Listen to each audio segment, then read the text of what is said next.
All right, guys, we're doing pork chops, baby limas, cornbread, and rice and tomato gravy today. These baby limas, I put them on early because they got to cook. So the only thing in there is water and some bacon right now. I will salt them later after I test the salt content after that bacon has released its salt. Be right back with you. So they've been cooking for a little bit. Welcome back to West Coast Bama. These are frozen baby limas. I don't buy dry, and there's a reason for that. I had a great aunt that cooked vegetables straight fresh out of the garden every day. And in the wintertime, obviously, they were canned, still considered fresh and or frozen. This is the closest you're going to get to that. You know, in the South, for those of you that are not in tune with the lingo, lunchtime is considered dinner. And whatever meal you have at night, which should be light, is considered supper. The biggest meal of the day should be your dinner, which is at lunchtime. And I can't tell you how many times I ate my Aunt Marthy's cooking at lunchtime. And that's what this is about. This is about lunchtime, known in the South as dinner. Be right back with you. Hey, welcome back to West Coast Bama. I got a mess here today, guys. I got several frying pans out. We're gonna cook some pork chops. I got these pork chops. They're salt and peppered. And that's it. Be careful on the salt because pork naturally has more salt than any other meat. So be careful on that. And I'm just gonna coat them with flour. And that's what we're left with. And if flour falls in a pan, that's okay too. Because we're gonna use it later on. I'm at a medium heat right now. You don't want it too hot. Because what's gonna happen is if you get it too hot, it's gonna, the flour is gonna stick to the bottom of the pan and it's gonna pull it off the meat. So, I've got 3 bone-in and I've got 4 fillets I'm gonna do. A couple of the people in my household are not bone-in pork chops kind of folks, which is fine.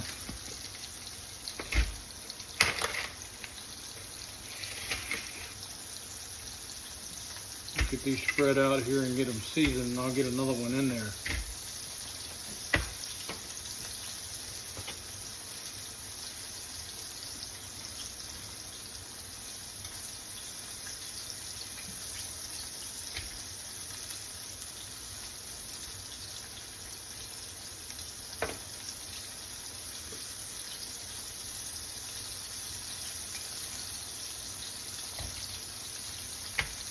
Just salt and pepper. Nothing extravagant, nothing fancy. We're gonna get fancy in these videos though. I'm not just a southern boy country cook. My next video is probably gonna be spaghetti sauce. And a couple of other things that a little more advanced. I'm gonna get one of these fillets in here. Get it nice and floured.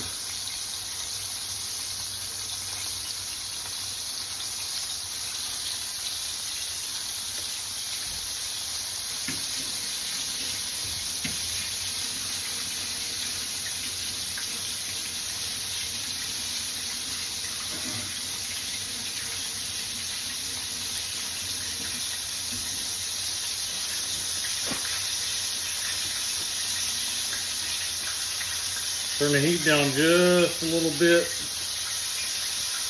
Getting kind of hot. See my rice cooker over there? I could cook that on the stove, but I always have a rice cooker on hand with my broken lid. You can't even get the lid off of there without a fork. The lid is on back order. I could have had my wife order a brand new rice cooker that came with a lid. The lid got broke a couple of months ago, but that lid is on back order. Go figure. Couple of reasons why I use a rice cooker. It's not on my stove, and I can set it and forget it. I'm gonna go ahead and flip these pork chops. That last one I put in there could have waited a little bit, but that's okay.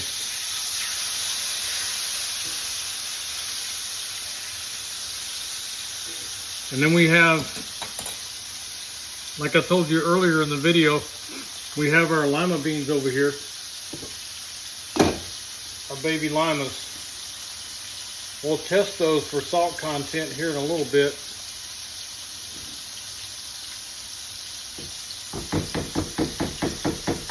And that'll be part of the video too. I'm gonna cook these pork chops and I'll show you what the end result is. And as soon as that happens, I'll come right back to you. One of the things you guys might need to know is these pork chops are kind of curling on me right now. So I'm gonna cut the fat. Some do, some don't. You gotta keep an eye on them. That fat, oh, I broke some of it off. That fat around the edges will shrink and cause the pork chop to curl up on you. And they don't cook evenly. So it's always a good idea when you see that happening to go ahead and it's actually called rind. I don't know if you guys have ever heard on rhino bacon or heard of rhino bacon.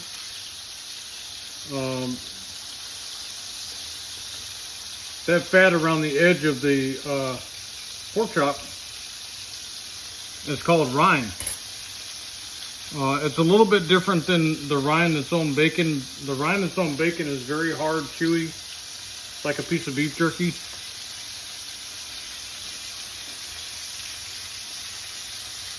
Sometimes that rind will cause the pork chop to curl up, and we don't want that. So we cut it so it's not able to draw. It's not able to shrink around the whole pork chop. It only shrinks in sections. So we'll let this cook, and I'll be right back with you in a little bit. All right, so while those pork chops are frying, I'm gonna start putting together some cornbread. Either I use Aunt Jemima or I use Martha White self-rising white cornmeal mix for cornbread. Unfortunately, I have to order this online because I can't find self-rising anything in California. Drives me crazy. And I'll show you how I'm going to do that. I'm going to do that in this little cast iron skillet. I'm going to make a small batch. I'll show you how to do that in just a few minutes. So I'll put those other 3 pork chops in there. I got the big boy out today, if you guys didn't notice. This is my big boy. He sees a lot of action. This is actually the only pan that I will put tomatoes in terms of bare cast iron. But I only do that when I make tomato gravy. And it shows. You see some of the seasoning coming off the side. The acid of the tomatoes will take it off in a heartbeat, but the pro weighs out the con in terms of making tomato gravy in a cast iron skillet.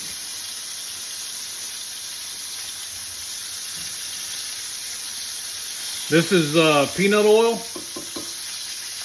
And again, just salt and pepper on the pork chops and flour.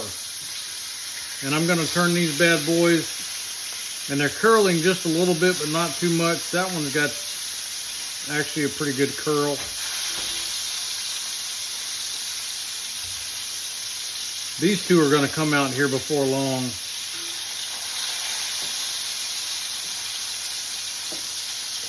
Got to stay on top of it.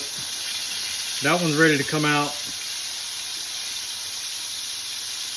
And then I'll cut the fat on this, the rind, because they're curling a pretty good bit. I'm only cutting one spot on these ones that are not bone in.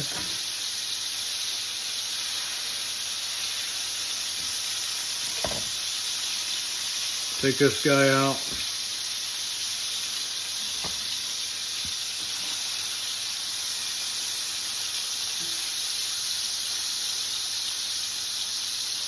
And then when we get done with this, we'll start making our tomato gravy. Let's see what we got going on with these lima beans.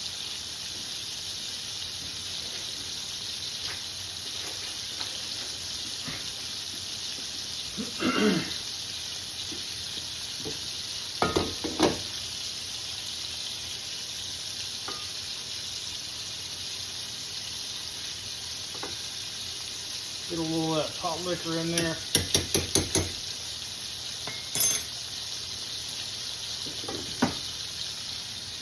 See what our salt content is. Again, I started those with only water and bacon about 3 hours ago. Usually I check it as about an hour and a half, 2 hours, but it doesn't really matter.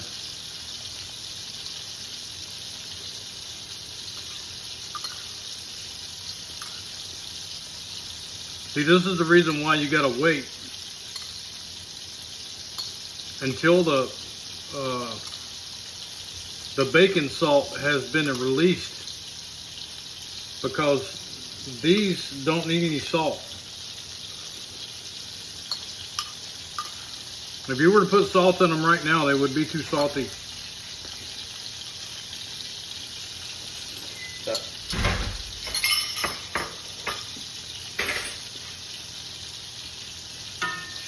Just had Mr. Nick walk in.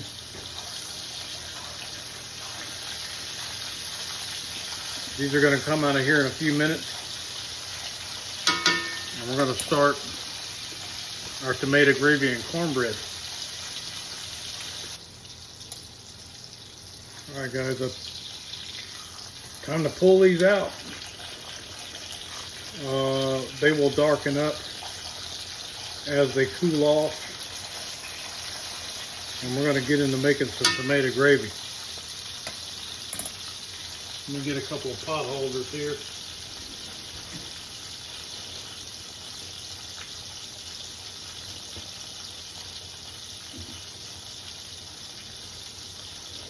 My wife's not too keen on it, but my kids like the tomato gravy. A lot of people make tomato gravy in the South. We just all kind of do it a little bit different. So obviously I've got to get rid of this grease, or the 95% of it anyway. So I'm gonna get rid of it right now. I'll be right back.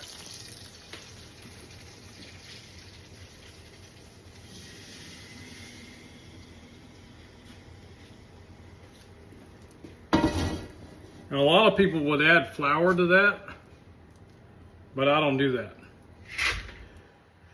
That little bit of flour that's left in there, along with a little bit of that peanut oil, that's all I need, that's all I want. 2 cans of whole peeled tomatoes. And usually I like to do 1 can of diced. And then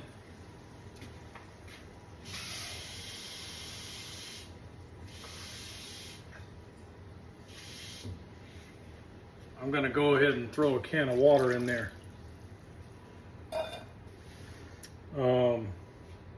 Get my flat spatula.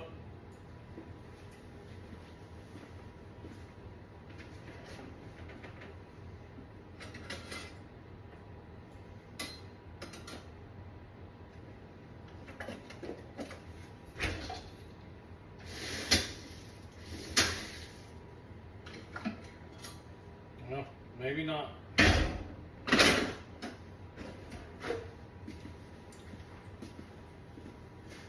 Go ahead and move that around, turn it up a little bit. I'm going to let this cook for quite a while.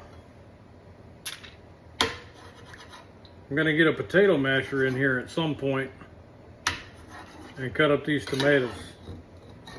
Smash them up. You want to scrape the bottom. Get all that goodie off the bottom.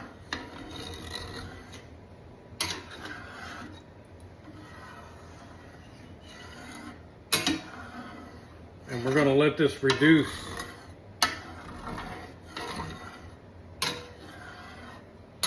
Let me get my cornbread stuff ready, and we'll talk about that. All right, so I have, I don't know, maybe a teaspoon of peanut oil on the bottom of that pan. We're going to turn this bad boy on, get it hot. And then I've got an egg and my self-rising cornmeal and a little bit of sugar, about a tablespoon, not a tablespoon, probably about a teaspoon of sugar. I don't measure a whole lot around here. That's going to drive you guys crazy, I get it. I will try to get better with that.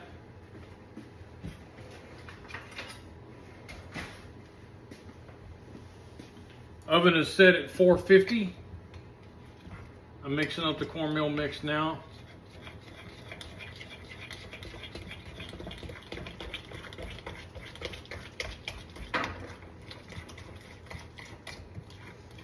Needs to be the consistency of a pancake batter. You don't want it too thick. You want it the same consistency as making cornbread fritters, which I'll do that video at some point also. See, we got the tomatoes going. That's getting hot. I'm going to be crushing those tomatoes here in a little bit. I'm going to go ahead and pour this cornmeal mix in this frying pan.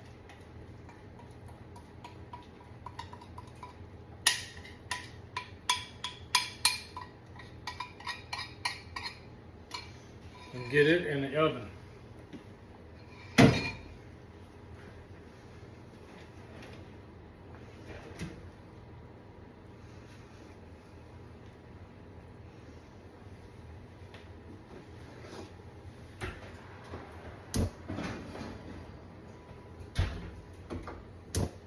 Good to go. And I don't put a time frame on that. I just continue to look at it until it's done. I've been doing it too long. I don't need a timer, anything like that. The instructions, which I deviate from a little bit in terms of ingredients, says 25 minutes. Well, that's not always the case. It depends on humidity,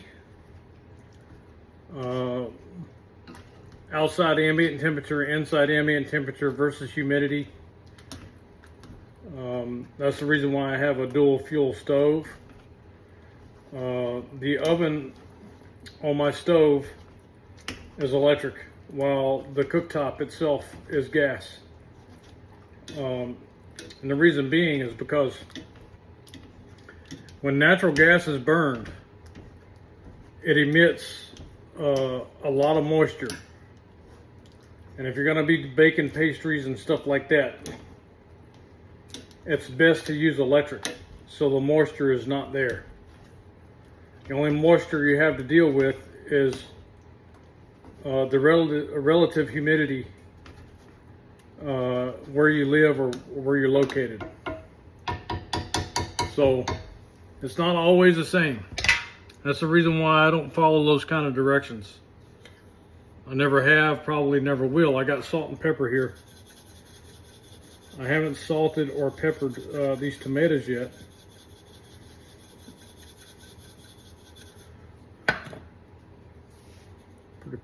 Pretty good bit in there. The reason why I don't like to use flour to make a roux, like some people do for tomato gravy, is it has a tendency to lighten it up a little bit and it curbs the taste of the tomatoes.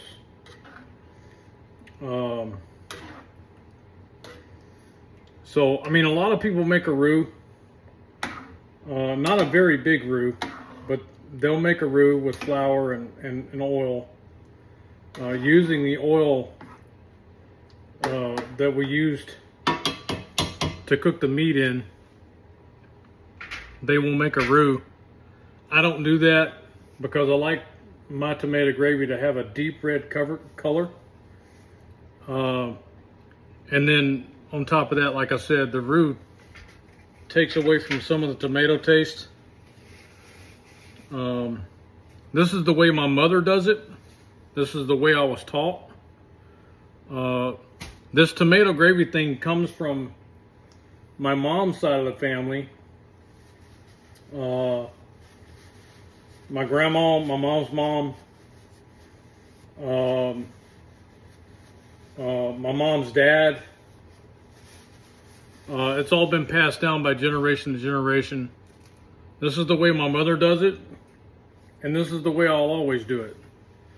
It's the best to me. I've tried, putting extra flour in there and making a roux before I put the tomatoes in there, but I just didn't like the way it turned out. It wasn't right to me, so I don't do that at all.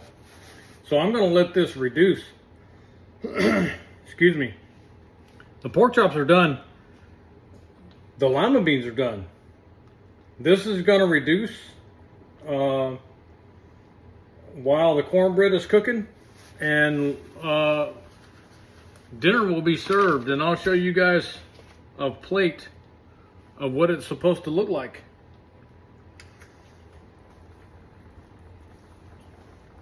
Still in the middle of our reduction here. Looking good though. Getting nice and tender. I would say if you wanted a time frame, from the time I poured these tomatoes in here, between me crushing them up with that potato masher, and them actually being done, ready to eat, I would call it 30 minutes. So it's a simmer, and you want to reduce it. You want to get that extra water that you put in there to begin with. You want to get that out. And the whole point behind that putting in there to begin with in the first place is to give more lubrication in terms of in the pan itself, and adding the salt and pepper, and then after that, then it reduces and it makes it more rich. It gets the extra moisture out of it. So we're looking at probably another 10 minutes for reduction. We have our rice over there. The cornbread is about done. And then we have our lima beans and our pork chops over here. So we're about to have lunch. So our reduction is done.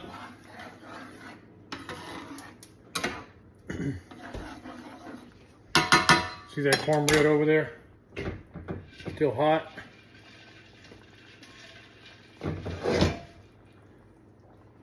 Good looking stuff.